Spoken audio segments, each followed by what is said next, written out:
So thank you so much. Let me scroll to the top of my notes. I'm going to kind of talk a bit broadly about Fields Fair Farms, how we started, kind of how we came, our purpose, I guess, and then kind of look at how we break that down into profit. Some of it is not as perhaps, some of it we will, it happens because by happy accident, and some of it is intentionally thought out. And, you know, I've seen some of the names on this call. Some of you, I know you guys are great marketers as well, and we'll have some of this already. So hopefully, maybe when we get into the question and answer, we can talk about that more too. So, and hopefully some of you who are newer, this might be helpful as you think about your own organization and startup. So Fields Fair Farms was started in 2008. My husband Henry and I rented a property just down the road from our house, and we started with grass-fed beef. We have since expanded to chicken and pork when we bought the farm that we are on right now in 2011. And I kind of came into farming with the goal to feed my family, feed my friends. Like, that's always been something of who I am. I grew plants on my fire escape when we were living in cities. You know, that's just kind of where I came to it from. My husband, though, he grew up with parents who had lived through World War II in the Netherlands. His father tells stories about hiding pigs behind fake barn walls to keep them from German soldiers. His mother grew up in Gouda. Her father worked for was a bookkeeper for a cheese company, and she tells stories about them like smearing little pieces of cheese across bread to kind of get that hint and aroma of cheese when they didn't actually have enough cheese to put on their bread. So he kind of grew up with these stories of food insecurity, and his kind of entry into the farming world, he grew up on a farm, I did not, but was also around regional food security and the vulnerability of food supplies, even in wealthy nations. So that's kind of where we, you know, the two kind of people that came together to create Fields Fair Farms, that sort of was our purpose. And you'll notice I haven't immediately talked about regenerative agriculture because while that is deeply rooted in what we do, it comes out of those two purpose pieces, really. So for our farming practices, our name, Fields Fair Farms, comes from the goal of protecting grassland bird species. We do pastured chicken, which I'm assuming a lot of you know what it means, but basically it means moving chickens outside to the season across pasture. They manure our fields, they provide, you know, which provides fertilizer for our pastures. Our cattle come along behind it. We'll graze that, there's improved fields. And so we do rotational grazing again for that rest cycle that mimics the buffalo herds, you know, across the U.S. that, First Nations people were doing, years and years before we were here, obviously. And those goals and how we operate, part of that is to mitigate the effects of climate change. So when you talk about food security and local regional food systems, there's two pieces to that. Those actions help mitigate climate change for everybody on this call, even if you're farther down the field or down the road, carbon capture in soil sequestration of carbon, those are community benefits that our farm can provide to our world. And I got distracted from my notes. And so by also reducing the number of inputs, it means we a little bit less fragile. Certainly with COVID and the lack of access to abattoirs has made us realize that we are a little more fragile than we expected. And I apologize. There we go. But that is definitely, it's the idea is to help reduce that. And with my NFU hat on that I work for, we actually have a research report out called the Farm Income and Climate Crisis Report, which actually looks at how reduction of inputs, especially nitrogen-heavy fertilizers, can also actually improve farm income. And so that is all kind of wrapped up into that piece. And then finally, around these purposes, relationship-wise, we started at the farmers market. We've built a customer base over 12 or so years. And while it can sometimes look easy, I think, at the farmer's market, it actually has required a lot of work and a lot of knowledge. You have to know your product in and out, how to use it. I take pride in, if you tell me a dish and how it's cooked, because I don't know all dishes, I can try and usually relate a cut of meat that you could use in it.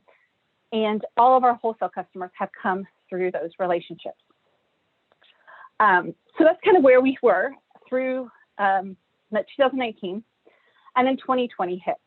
And while I certainly don't want to downplay what others have gone through, and I know it has been a very catastrophic year for some, it has actually probably been the best year we've had sales-wise since we started. And I'm getting behind on my slides. So like many, the pandemic came as a surprise. But when I think about why we've had a good sales year, I feel like because of our values, because of how we kind of came into 2020, we were prepared to address the chaos that the pandemic had. So, like I said, we had done farmers markets up until March 2019, and literally overnight, we developed a delivery system. It was very haphazard. I was using a spreadsheet and MailChimp and just sending out emails saying, okay, we're going to move to delivery. Tell me what you want. Here's what we've got available. And it was all in spreadsheets, and it was just very, very kind of chaotic on our end. We were trying to, present as professional to our customers, but behind the scenes, we were running around. We have since moved on to streamline it, and I'll tell you a little bit about that too. But that moving to that delivery system was really the benefit to what made this year so good. So coming out of that, there are some lessons I want to impart that we kind of learned. So owning your data is probably the biggest piece, especially as farmers or entrepreneurs.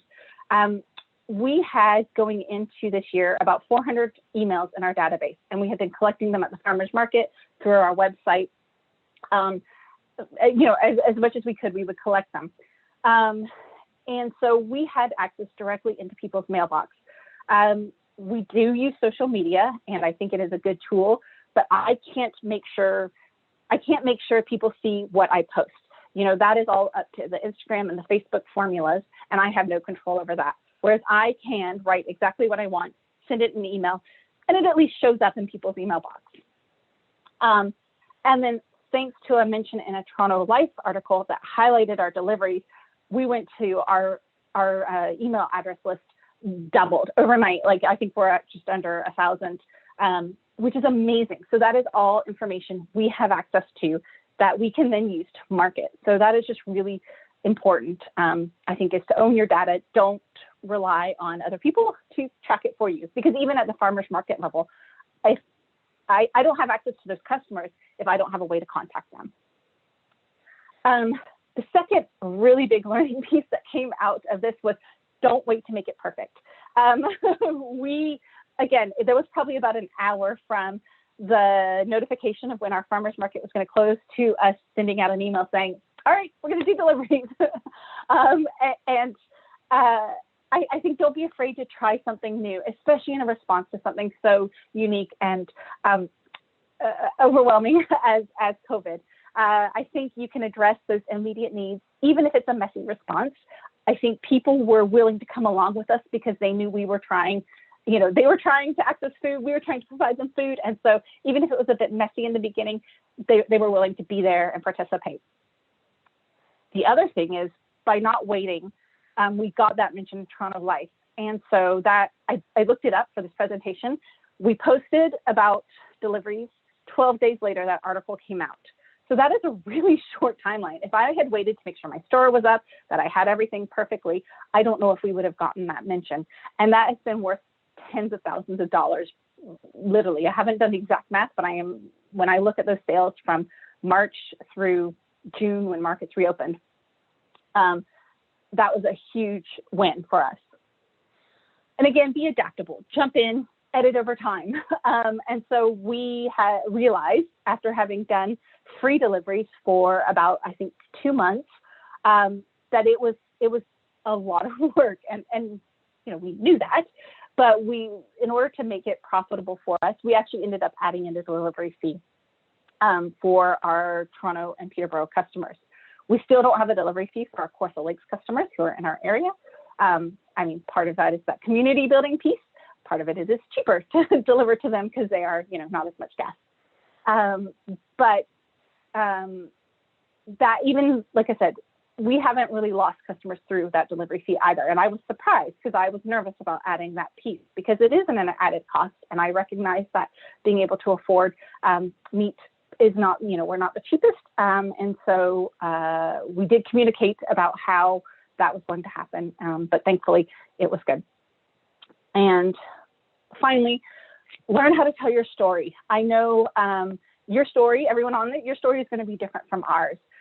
I don't think I've ever said no to an interview or a webinar. And it's partially because, I'm passionate about our farm and what we do.